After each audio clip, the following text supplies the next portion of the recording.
આકાશવાણી અમદાવાદ વડોદરા પ્રાદેશિક સમાચાર સંસ્કૃતિ ભુંડિયા વાંચે છે. સૌપ્રથમ મુખ્ય સમાચાર. પ્રધાનમંત્રી નરેન્દ્ર મોદી આવતીકાલે સવારે 11 વાગે આકાશવાણી પરથી પ્રસારિત થનાર મન કી બાત કાર્યક્રમમાં વિવિધ વિષયો પર પોતાના વિચારો રજૂ કરશે. મુખ્યમંત્રી ભૂપેન્દ્ર પટેલે રાજ્ય સરકારના સાયન્સ ટેકનોલોજી વિભાગ દ્વારા ડીપ ટેકનોલોજી ક્ષેત્રે 3 સમજૂતી કરાર કર્યા. નીટ યુજી પેપર લીક કેસમાં સીબીઆઈએ રાજ્યના 7 સ્થળોએ દરોડા પાડીને તપાસ શરૂ કરી. GCAS પોર્ટલ અંગે રાજ્ય સરકારે વિદ્યાર્થીઓ તરફથી મળેલી રજૂઆતોના આધારે મહત્વપૂર્ણ નિર્ણય કર્યો. અને હવામાન વિભાગની આગાહી અનુસાર આગામી 7 દિવસ સમગ્ર રાજ્યમાં સાર્વત્રિક વરસાદ થવાની શક્યતા. સમાચાર વિગતવાર. પ્રધાનમંત્રી નરેન્દ્ર મોદી આવતીકાલે સવારે 11 વાગે આકાશવાણી પરથી પ્રસારિત થનાર મન કી બાત કાર્યક્રમમાં વિવિધ વિષયો પર પોતાના વિચારો રજૂ કરશે.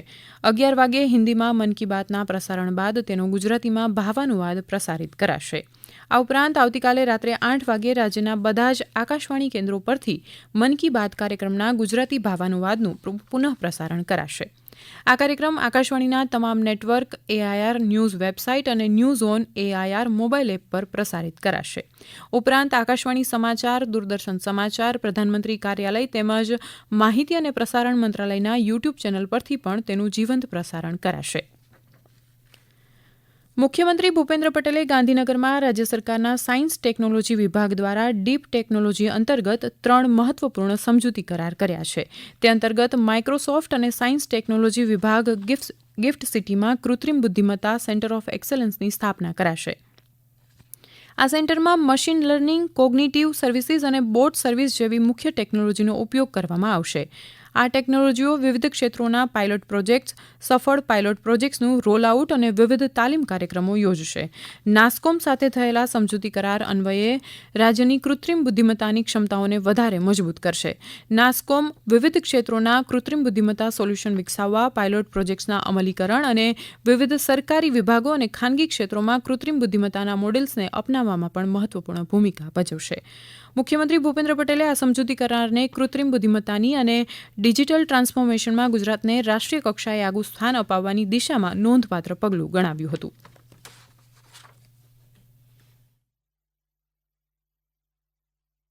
આજે જે MOU થયા છે તેનાથી ગુજરાત ફ્યુચરિસ્ટિક ટેકનોલોજીને વેગ મળશે. ઉપરાંત રાજ્યમાં એક મજબૂત અને ફ્યુચરિસ્ટિક ટેકનોલોજી ઇકોસિસ્ટમ ઊભી થશે. રાજ્ય સરકારનું પ્રાથમિક લક્ષ્ય ડિજિટલ ક્ષેત્રમાં યુવાનોને વધુમાં વધુ રોજગારીની તકો આપવાનું છે. તેના જ ભાગરૂપે IT અને AI ક્ષેત્રમાં 25,000 જેટલા યુવાનો તૈયાર થાય તે માટેનો કેપેસિટી બિલ્ડિંગ કાર્યક્રમ શરૂ થયો છે. આવનાર દિવસોમાં દેશની પહેલી સેમિકન્ડક્ટર ચિપનું ઉત્પાદન પણ ગુજરાતમાં શરૂ થવાનું છે. મુખ્યમંત્રી ભૂપેન્દ્ર પટેલની ઉપસ્થિતિમાં institute of town planners India Gujarat ચેપ્ટરની કોન્ફરન્સનો અમદાવાદમાં પ્રારંભ થયો છે. મુખ્યમંત્રીએ આ પ્રસંગે જણાવ્યું હતું કે આગામી 5 વર્ષમાં આપણે દરેક ક્ષેત્રે આત્મનિર્ભર બનીશું. મુખ્યમંત્રીએ જણાવ્યું હતું કે ગ્લોબલ વોર્મિંગના કારણે પર્યાવરણની સાથે ચાલવું એ અગત્યનું બની ગયું છે. શહેરોમાં અર્બન ફોરેસ્ટ ઊભા કરીને ગ્રીન કવર વધારીને ગ્લોબલ વોર્મિંગ સામે લડવું પડશે. આ ઉપરાંત રીડ્યુસ, રીયુઝ અને રીસાયકલિંગ થકી સર્ક્યુલર ઇકોનોમીનું નિર્માણ કરીને ઉચ્ચ સુવિધાઓ પૂરી પાડીને શહેરોને હજુ વિકસિત બનાવવાના છે.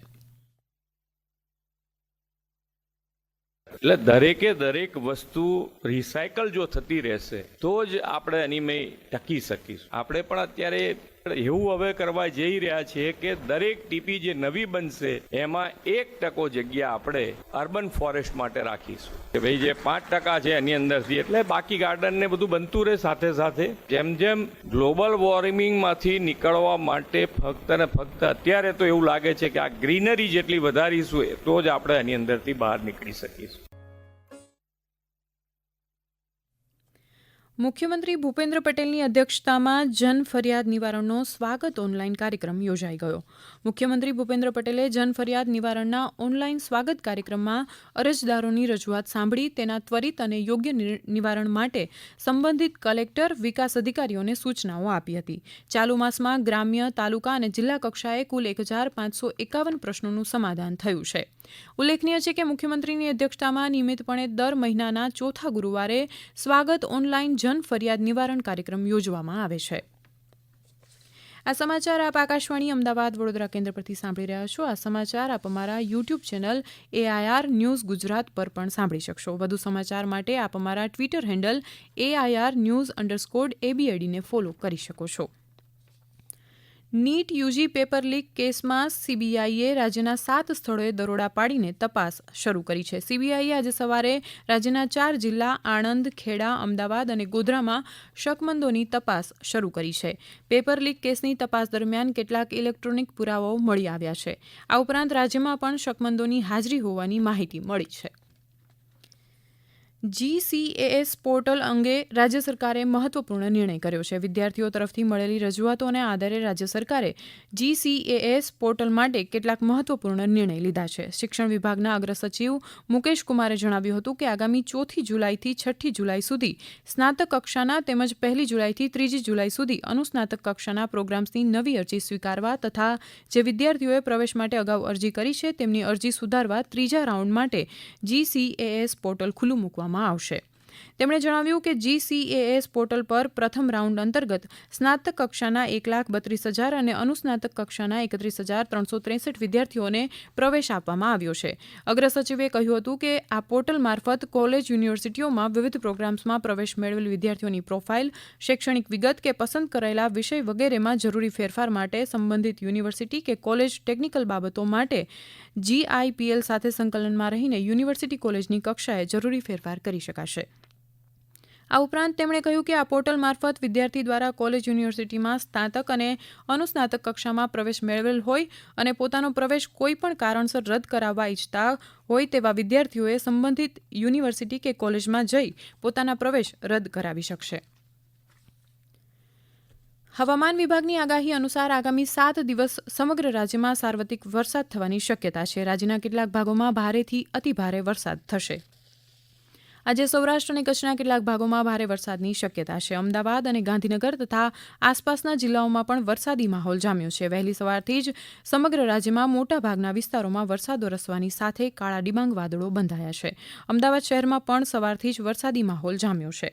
રાજ્યમાં છેલ્લા 12 કલાક દરમિયાન 164 તાલુકાઓમાં મધ્યમથી હળવો વરસાદ વરસ્યો હોવાના સત્તાવાર અહેવાલ છે.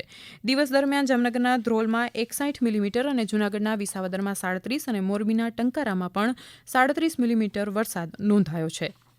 સુરેન્દ્રનગર જિલ્લામાં આજે વરસાદી વાતાવરણ જોવા મળ્યું હતું. બપોરના 12 વાગ્યાથી સાંજના 6 વાગ્યા સુધીમાં જિલ્લાના 6 તાલુકામાં અડધાથી 1 ઇંચ જેટલો વરસાદ નોંધાયો છે.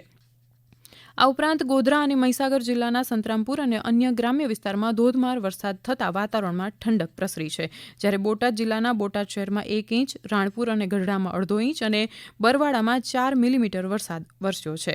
નવસારીના અમારા પ્રતિનિધિ અશોક પટેલ જણાવે છે કે ચીખલી તાલુકામાં આજે અડધો ઇંચ વરસાદ પડવાથી સાદકપુર ગામે મકાનની છત અને ગોળથલ ગામે મકાનની એક તરફની દિવાલ તૂટી પડી હતી. જોકે બંને કિસ્સામાં કોઈ જાનહાનિ થઈ નથી. અને હવે સાંભળીએ રાજ્યના કેટલાક અન્ય સમાચાર સંક્ષિપ્તમાં. ભાવનગર જિલ્લાના ટાણા ગામનું તળાવ જર્જરિત થઈ જતા વરસાદની સિઝનમાં કોઈ હાલાકી ન સર્જાય તે માટે ગ્રામજનોએ તળાવના સમારકામની માંગણી કરી છે. ભરૂચના દહેજ બાયપાસ રોડ પર થયેલ એક અકસ્માતની ઘટનામાં એક વ્યક્તિનું મોત નીપજ્યું છે. નર્મદા જિલ્લાના રાલદા ગામ પાસે હાઈવે પર અકસ્માતના કારણે એક ટ્રકમાં આગ લાગતા ટ્રક બળીને ખાખ થયો હતો. જોકે કોઈ વ્યક્તિને ઈજા થઈ હોવાના અહેવાલ નથી. ચોટીલા પાસે વાહન ચેકિંગ દરમિયાન રાજકોટના વ્યક્તિ પાસેથી 2,75,00,000થી વધુનું આધાર પુરાવા અને બિલ વગરનું સોનું જપ્ત કરી વધુ તપાસ હાથ ધરી છે. ગુજરાત નેશનલ લો યુનિવર્સિટી સિલવાસાના 5 વર્ષીય BA LLB પ્રોગ્રામ અને 1 વર્ષીય LLM પ્રોગ્રામની દ્વિતીય બેચના વિદ્યાર્થીઓ માટે 2 દિવસીય ઓરિએન્ટિએશન પ્રોગ્રામનો આજે સિલવાસા કલા કેન્દ્ર ખાતે શુભારંભ થયો. અંતમાં મુખ્ય સમાચાર ફરી એકવાર. પ્રધાનમંત્રી નરેન્દ્ર મોદી આવતીકાલે સવારે 11 વાગે આકાશવાણી પરથી પ્રસારિત થનાર મન કી બાત કાર્યક્રમમાં વિવિધ વિષયો પર પોતાના વિચારો રજૂ કરશે. મુખ્યમંત્રી ભૂપેન્દ્ર પટેલે રાજ્ય સરકારના સાયન્સ ટેકનોલોજી વિભાગ દ્વારા ડીપ ટેકનોલોજી ક્ષેત્રે 3 સમજૂતી કરાર કર્યા.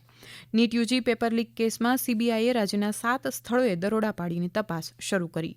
આકાશવાણીના અમદાવાદ વડોદરા કેન્દ્ર પરથી પ્રાદેશિક સમાચાર પૂરા થયા.